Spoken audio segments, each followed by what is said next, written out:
Magulo ang klase ng pamumuhay meron kami. Bukod sa walang maayos na pamamahay, ay wala rin kaming maaayos at permanenteng mga trabaho.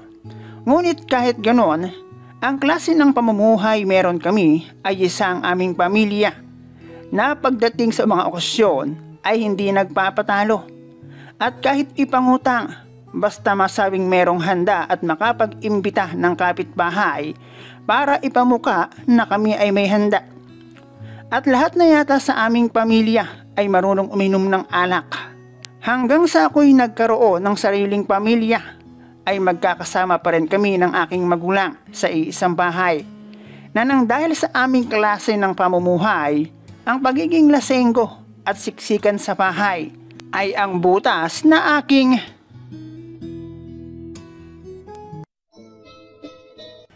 Hello guys and welcome dito sa Kasgul TV. At syempre kung ikaw ay bago dito sa aking channel at trip mo ang ganitong klase ng kwento, palike and subscribe naman dyan. Kahit papano naman ay nakapag-aral ako ng elementary. Ang dahilan kung bakit kahit konti ay marunong akong sumulat at bumasa. Itago mo na lang ako sa pangalang Melvin, 42 years old, may 3 anak. 3 anak, anak na dahil sa hirap ng buhay meron kami, ay halos hindi ko na alam kung paano pa itataguyod. Live-in kami ng babae na itago na lang natin sa pangalang Melody, 38 years old, at tulad ko ay wala ding maayos na trabaho. At hanggang ngayon ay hindi ko masasabi kung darating ba sa puntong kami ay haharap sa altar para ikasala. Sa kung bakit naging ganito, ang resulta ng aking kasalukuyan ay wala naman akong ibang sinisisi. Bagamat alam ko na malaki ang naging papel ng aking mga magulang, na ngayon ay lolo at lola ng aking mga anak.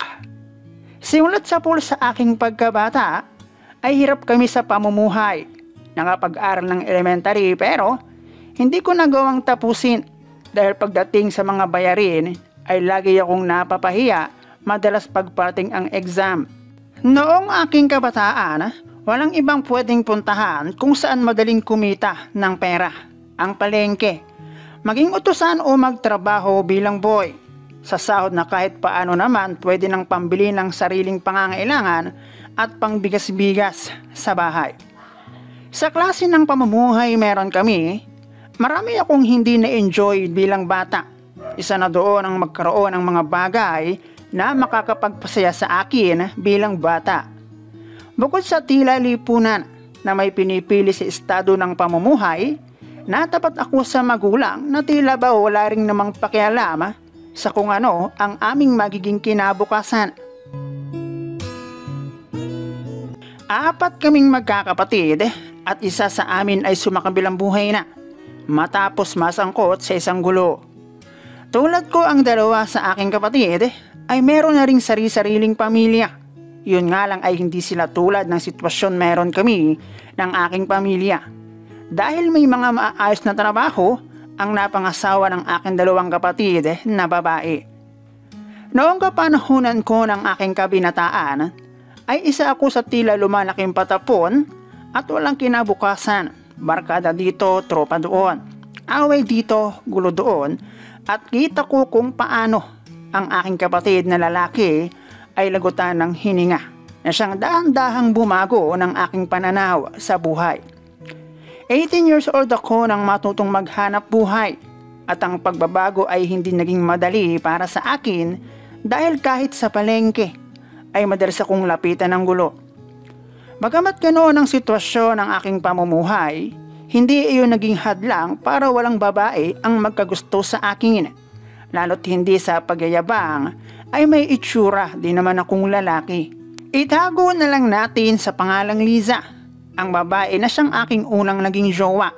As usual, maganda siya at sabihin na lang nating hindi lang iyon ang meron siya. Hindi sexy pero malaki ang sakop ng kanyang hinaharap sa buhay.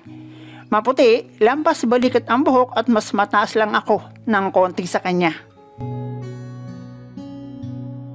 Iyon nga lang ay hindi ako ang unang pinagsukuan niya ng bataan. At doon ko napatunayan na hindi pala importante ang lugar kapag inabot ka na ng kabulastugan. Yung tipong kahit makipagpatentero at makipagtago-taguan, makatapos lang. Alam nyo naman siguro kung gaano ka busy ang palengke na kahit gabi ay hindi nawawala ng tao. Palengke ang aking numero 1 pinagkukunan ng pagkakakitaan. Naging pahinanti ako hanggang sa aking subukan ng construction dahil sa hindi ko makita kung ano ang aking magiging kinabukasan kung mananatili ako sa palengke.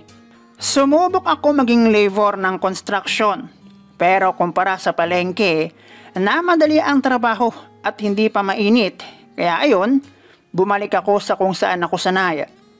Lumipas ang maraming taon, ganun at ganun pa rin at kahit sabihin kong isa ang aming pamilya sa one day millionaire kapag may dumating na pera, ay hindi ko masasabing kayang baguhin ng pagtitipid o pag-iipon ang klase ng aming pamumuhay. Dahil kami mga naiwan sa bahay, ako at ang aking 2 magulang, ay madalas pa ang tambay kisa sa merong trabaho. Bahay nga namin, hindi ko masasabing bahay at tingin ko isa yun sa dahilan kung bakit magawi man sa bahay ang aking mga bilas at pamangkin ay halos ayaw nilang magtagal sa bahay. Hindi naman kami maramot kahit lamang pa ang isang kahig isang tuka sa aming pamilya kapag merong okasyon ay isa ang aming pamilya sa malakas mag-imbita. Kahit ang totoo ay pagkalipas ng ilang araw, 32 years old ako nang aking makilala ang babae na itago na lang natin sa pangalang Laika. Ang babae na ikalawa kong naging jowa na ngayon ay aking live-in partner at ina ng aking mga anak. Hindi kagandahan pero sexy nung aking makilala kahit may edad siya ng 2 taon sa akin. Inakala ko pa nga noong una sa edad niya ngayon na 34 ay imposible na wala pa siyang asawa. Pero wala at iyon ang kanyang sabi sa akin. Sa palengke na kami nagkakilala ni Laika sa isang pwesto ng gulayan kung saan ay pareho kaming alalaya. Nagkadevelopan at noong maging kami, tulad ni Liza, ay hindi rin ako ang unang tulisan pero para sa akin naman parang natural na yon lalo na sa edad niya. Gumawa kami ng milagro, hindi na naman kami bata para sa bagay na iyon.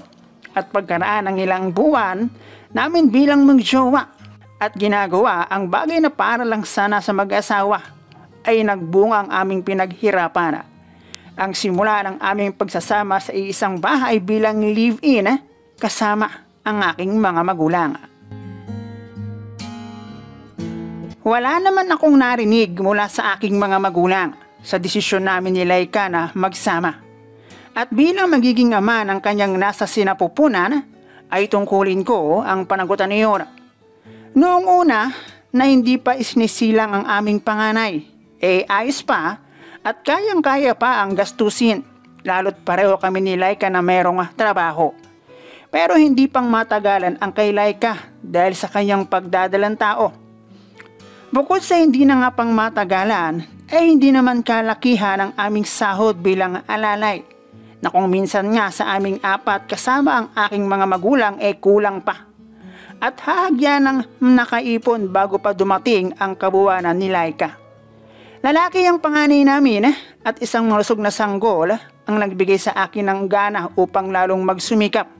Kaya lang, kahit anong sipag pala ng isang tao kapag limitado ang iyong pwedeng kitain, wala din, mapapagod ka lang. Walang naging pagbabago sa takbo ng aming pamumuhay. Paulit-ulit lang hanggang sa nakasanayan na lamang namin ng ganoon. Sa paglipas ng taon ay naging 3 ang anak namin na puro lalaki ng aking live-in na si Laika. Swerte pa nga sa lagay na yon dahil hindi masyadong asikasuhin at para sa akin, sa dami namin ay mas naging mahirap ang lahat. Hindi ko naman itinatanggi na ako ay isang manginginom na padre di pamilya. At ewan ko ba, kung karapat-dapat bang ako'y tawagin na isang padre di pamilya.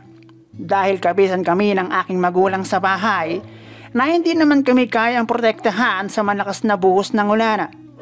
Nasabi ko ng one day millionaire ang aming pamilya pag may hawak na pera. Hindi uso sa amin ang pagtitipid. Ika nga, ubos-ubos biyaya, kinabukasan ay nakatunganga. Wala kaming pinapalampas na okasyon, kahit ipangutang walang problema sa amin yon. Let the inutangan take the problem. At talagang pag may ganoong kasiyahan ay waluwal kung waluwal sa bahay. At kung minsan nga ay mawawamalikan na lang, na dahil sa kalasingan ay nagkamali na pala ako ng sinuutan. Paanong hindi, kahit ang aking ina at si Laika wagas din kung makatagay, na tulad namin ni Papa, ay tila walang bukas na naghihintay.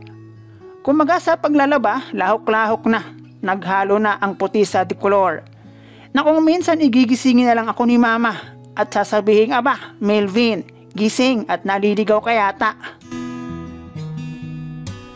Hindi ko alam kung ano ang magiging kinabukasan ng tatlo naming anak. Gusto kong umasa sa swerte pero parang wala namang ganun.